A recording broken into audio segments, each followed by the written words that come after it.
welcome. I'm Ijaw tonight. INEC collates election for 7 out of 8 local governments in Bayelsa State. Southern Ijaw election cancelled. Another rerun as INEC declares Bayelsa governorship election inconclusive, this time only in Southern Ijaw local government. Yet another upturn as appeal court in Enugu nullifies election of Anambra Central Senatorial District. 40-year-old accountant crowned Oni of Ife. And global battle against terror yields results as American member of Al-Shabaab is arrested in Somalia.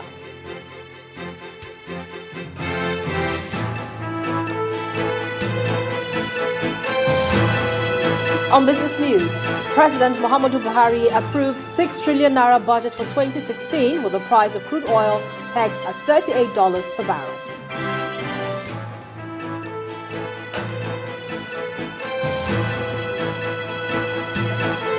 And on sports news tonight, Confederation of African Football gives Sierra Leone clean bill of health to host international football matches after being declared Ebola-free.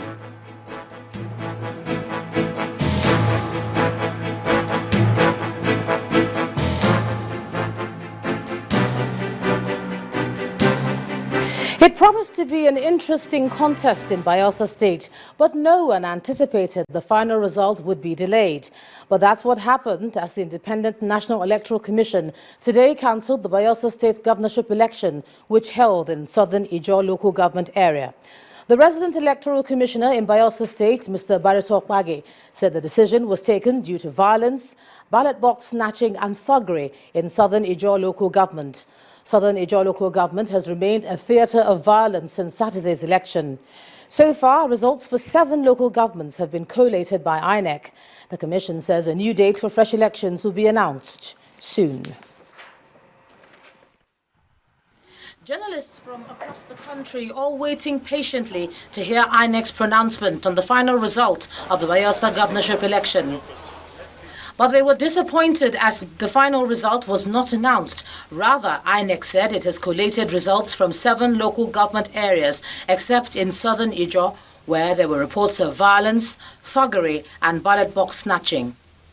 Reports of the election conducted in Southern Ijaw local government on the 6th of December 2015 revealed that the election was substantially marked by violence, ballot box snatching, hostage taking of electoral officers,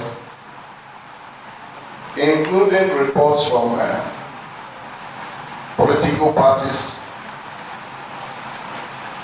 observers, local and foreign, among others. This falls short of the internationally acceptable threshold for credible election. Consequently, the Commission has decided, in the interest of the integrity of the process, to cancel the governorship election in Southern Ijaw local government area. The journalists and other observers here may have expected to know when the rescheduled election will take place, but INEC says it will be on a date to be announced later. A new date for the conduct of the election in Southern Ijaw will be announced in due course. This is the second governorship election under INEC's new leadership that will be declared inconclusive. For many, this is a sign that this new leadership is trying to ensure credibility in the election process. In the meantime, the governor of Bayelsa State, Sierra Dixon, has set up a judicial commission of inquiry to examine the alleged violence and thuggery during the governorship election. He says he's worried about the situation and that his government will go any length to uncover those behind it.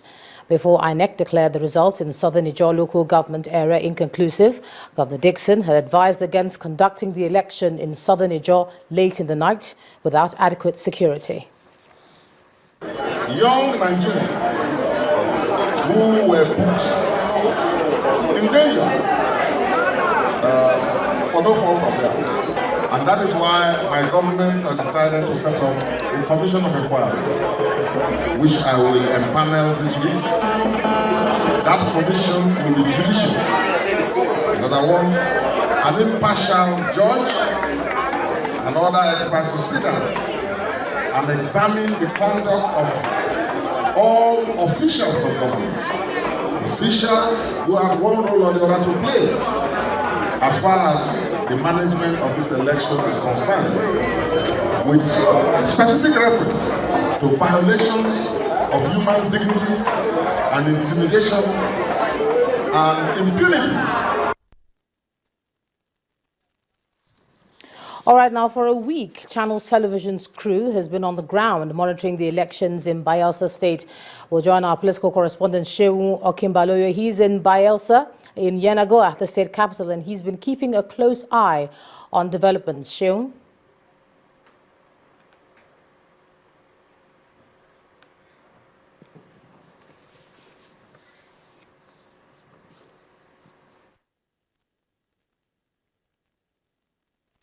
Much, Ijaw. Welcome to Yenagoa, the capital of Bayelsa State.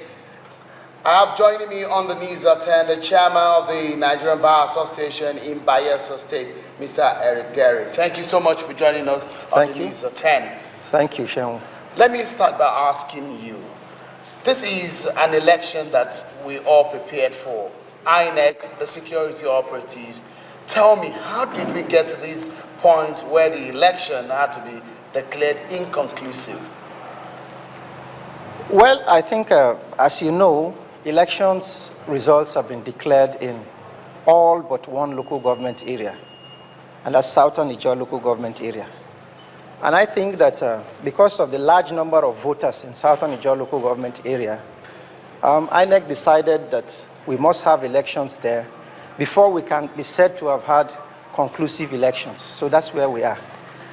Yeah, so a lot of people would think that with a history of Southern Ijaw and the history of politics in Bayelsa State, a lot of people would think that there should have been a premeditative plan to avoid this kind of situation. Is it that we didn't plan enough, or we didn't envisage that this is going to happen? Well, you see, Southern Ijaw is such a difficult area. It's a large area. The terrain there is quite difficult. So it's really difficult to plan effectively in such areas. That's why we had the challenge in the Southern Ijaw local government area. But I think that maybe we would have done better in terms of providing security, in terms of logistics for the elections. Just maybe we would have done better if we had envisaged some of these things. I think we would have done better. On the side of security, or on the side of INEC, the Electoral Commission? Well, I think by and large, on both sides, preparations, I will not say were not adequate, but given what has happened, I think that if they had knowledge that this kind of things would happen, I think they ought to have prepared better for this kind of eventuality.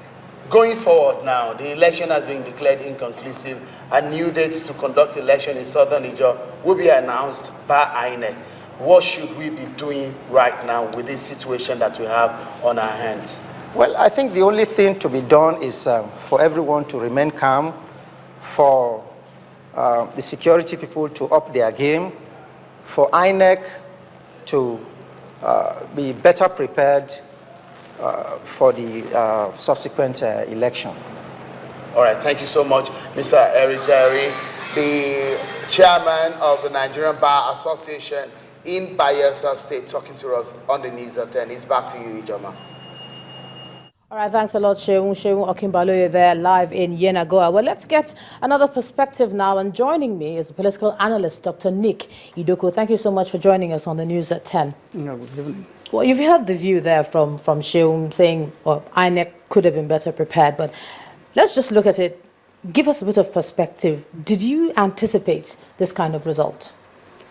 Well, I didn't anticipate what happened in Southern Ijaw, but leading up to the election itself, there were, of course, signs of violence and disruption of the election in Southern Ijaw, because it's a difficult area, according to what we just listened to. But it's a pity that the election has been declared inconclusive again in Bayelsa after Kogi elections. just because the election in Southern Ijaw was delayed, and of course, as reported, there were acts of violence, ballot box snatching and all that. And now, but elections have been declared in 7 local governments, and Dixon happens to be leading. But you have over 120,000 votes at stake in Southern Ijaw. So I think INEC didn't have a choice.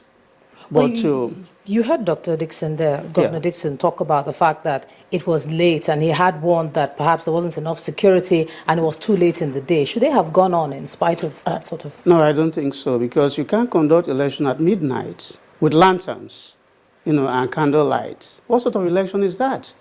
The INEC is supposed to be an election manager. In fact, it's known as election management body. They should have anticipated some of these things. And I think a lot of thinking hasn't been going on in INEC. Otherwise, they should have been doing scenario building. They should have anticipated some of these situations. So they are not new to elections. So I'm surprised that, things like this are happening. This is just one state, and you have this problem. The other time it was Kogi, you also had a problem. So how about now conducting election in several states at the same time? Well, you talked about 120,000 votes plus at stake. Yes. When the contest continues, whenever they give us what date is going to be, what do you anticipate? Oh, well, of course, I would. I don't want to second-guess what is going to happen, but I imagine that they will have to do a supplementary election. And then they must, of course, take care that this time around, there wouldn't be this sort of incident that happened that delayed the election and they made the election inconclusive.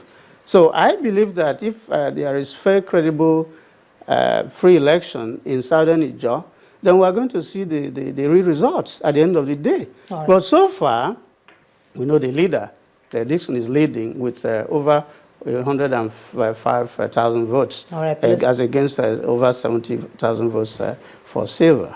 Political analyst Dr. Nick Idoku, thank you for sharing your thoughts with us on the news at 10 tonight. Yeah, thank you very much.